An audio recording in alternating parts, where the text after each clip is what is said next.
Greetings, everybody. Peter Maravelis here. I'd like to welcome you to a special edition of City Lights Live. We are delighted to have with us today Bill Morgan. We'll be talking about his recently released book titled Thomas Merton, Lawrence Ferlinghetti, and the Protection of All Beings. It is published by Beatdom Press.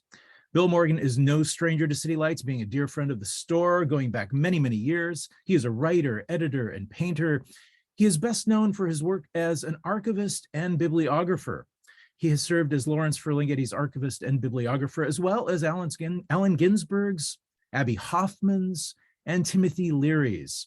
Bill has also authored and edited numerous books, including the works related to the Beats. These include the collections of Allen Ginsberg's essays, Gregory Corso's correspondences, and much, much more.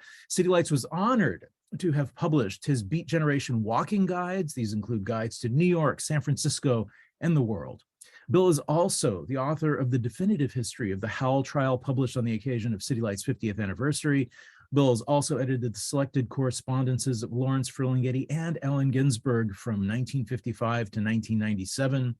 He is one of the foremost historians and archivists of the Beat generation, spending decades of research on the Beats and gathering some of the largest private collections of printed works by and about Lawrence Ferlinghetti, Allen Ginsberg that are in private hands. Welcome, Bill, and congratulations for the realization of this new book. It's a project that's been on your mind now for many years, and it's good to see it finally in print. Well, thank you. Thank you for inviting me. Look forward to talking about it. So could we begin by talking a little bit about who was Thomas Merton? Give us some background, and how did he and Lawrence Ferlinghetti meet? Well, Thomas Merton was best known as the author of a book called The Seven-Story Mountain. He was really a contemporary of Lawrence's. He was born around 1915, had a lot in common with Lawrence, and maybe we'll talk about that a little. But he went to Columbia University, didn't really know what he was going to do, decided he wanted to become a monk. First a Franciscan monk, but he didn't like their politics and decided to be a Trappist monk. But he also wrote poetry. And when he first went to the monastery in 1941, he sent some of his poetry to James Laughlin, the head of New Directions Publishing. And Jay liked the poems and published two of his collections of poetry. Then in 1948, he wrote his own autobiography called The Seven-Story Mountain. I don't think anyone expected an autobiography of a Trappist monk to do anything commercially, but it sold more than 1 million copies, was on the bestseller list for almost 2 years, and became a really influential book in American literary history. And that's really how Lawrence first heard of Thomas Merton, was through the book Seven-Story Mountain, which he read shortly after publication, and also because they were both very close to James Laughlin. And J. Laughlin would tell Merton about Lawrence's poetry and vice versa. So that was their initial meeting, was not in person, but was through J. Laughlin at New Directions. Yeah. I mean, there are many threads that connect Lawrence to Thomas Merton. They were both pacifists. Their worldviews crossed over into each other's, but moreover, there was a deep bond between them that seemed to form from the very beginning. Would you talk about that? Yeah, I think they had so much in common that they were both not orphans, but they might as well have been orphans. Lawrence's father died before he was born, and his mother was sent to a sanitarium. Lawrence at the time didn't even know that. He thought she had passed away. And he was taken to France by an aunt, where he grew up in his early years speaking French. Well, Merton, the same thing. His father was really never around. He was born in France, and his mother died when he was 6 years old. So they were both put into kind of foster homes. They were charity cases, more or less. I think they had that in common. And Lawrence, believe it or not, was very interested in Catholicism. And when he studied after the war at the Sorbonne, he read a lot of Catholic writing, and he often thought maybe he would be a Trappist monk himself. So they had those kind of things going. And then as the years passed, they had a lot of political and activist causes in common. Yeah. City Lights published a journal titled Journal for the Protection of All Beings, which you make reference in the title of the book. Would you speak to the values that this title references and how it relates to Ferlinghetti and Merton's relationship? Both were obviously affected by the events of the Second World War and the subsequent Cold War. Yes, the idea of the Journal for the Protection of All Beings came from Michael McClure, Lawrence Ferlinghetti, and David Meltzer. And they wanted to just do a journal. And the idea was to get poets and writers to speak about politics. Now, this was back in 1961, so it wasn't quite as common then for people to cross over from the literary world into the political world and activist world. And Lawrence really had a lot of trouble getting writers to write something appropriate. He wrote to Thomas Merton and asked him, and without hesitation, Merton sent him a very long poem called The Original Child Bomb, which was about the dropping of the atom bomb. This also had some resonance with Lawrence because he often talked about when he was in the Navy, one of his assignments was to go to Japan right after the bomb was dropped, and he saw the destruction of Hiroshima and Nagasaki firsthand. So the journal was almost a one-shot deal. They did do 4 issues, but this first one came out in 1961 and was devoted to politics.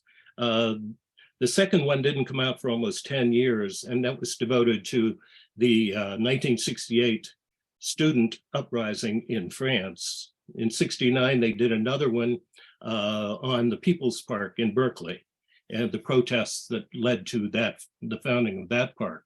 But after the first issue, Lawrence, he stepped aside a little bit. I don't think he wanted to get involved with so much work involved in getting these writers to submit something that was appropriate for the magazine. And then finally, the 4th issue, I think, was issued as a joint project with Coevolution Quarterly.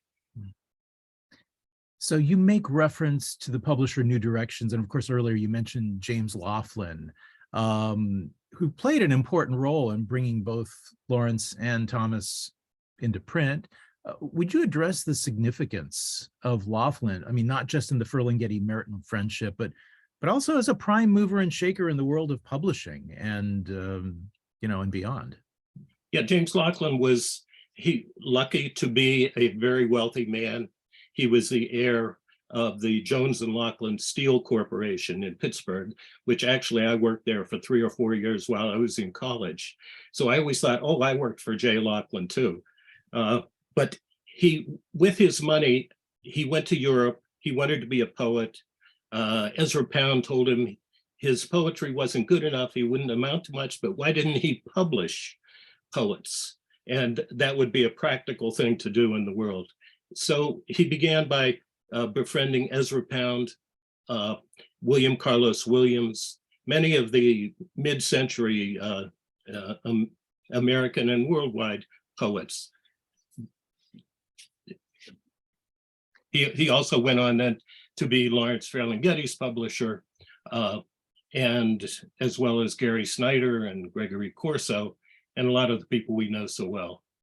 Yeah.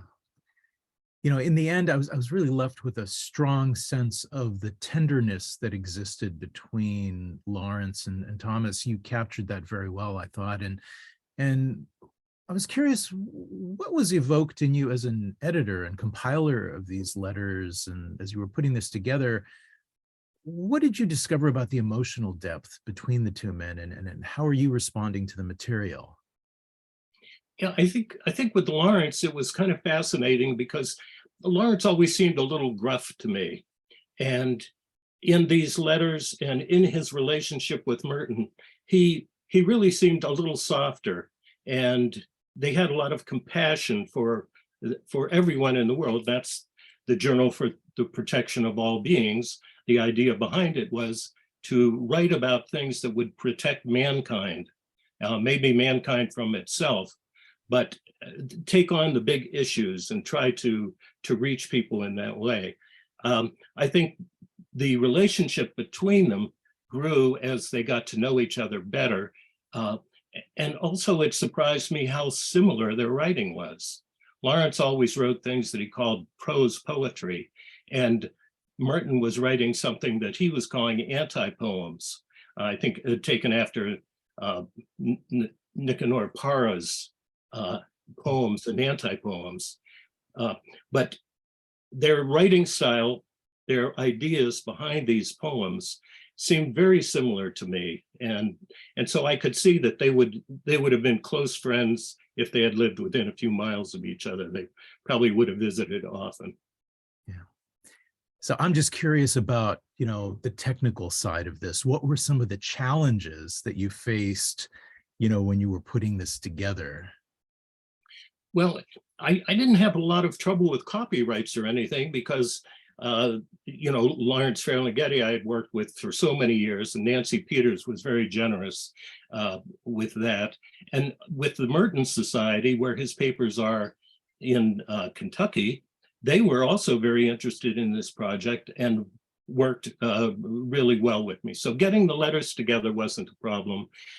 One fascinating thing was that Merton took a lot of photographs, which I wasn't aware of. And there are several books of his photography. But at the Merton Society, they have all of his negatives. So I said, do you have any negatives from the time when Merton went to visit Lawrence Ferlinghetti? And they looked through and they said, well, we don't know, but we have a few photographs from that date. And they sent the photographs to me, and they were photos that Merton had taken when he stayed overnight at Lawrence's apartment. And there was the same typewriter that I had seen back in 1971, and Merton in 1968, sitting on his desk in his apartment on Filbert Street. Well, this book is truly a gem in that it offers more in its slim pages than meet the eye. I mean, you beautifully captured a window into a friendship, but also a view of a time and how its events and mood affected the thinking of two great 20th century figures. So thank you for that service, Bill. I mean, it's always a pleasure spending time with you. I'd like to let everyone watching know that, we have posted links in the description of the event with which you may purchase copies of the book. Really want to thank you for joining us today. This program has been made possible by the City Lights Foundation, continuing the legacy of our founder, the late Lawrence Ferlinghetti, through public events, a publishing program, and educational outreach, all dedicated to sustaining a vibrant community of readers, writers, and independent thinkers. Hope to see you again. It's been fun. Thank you.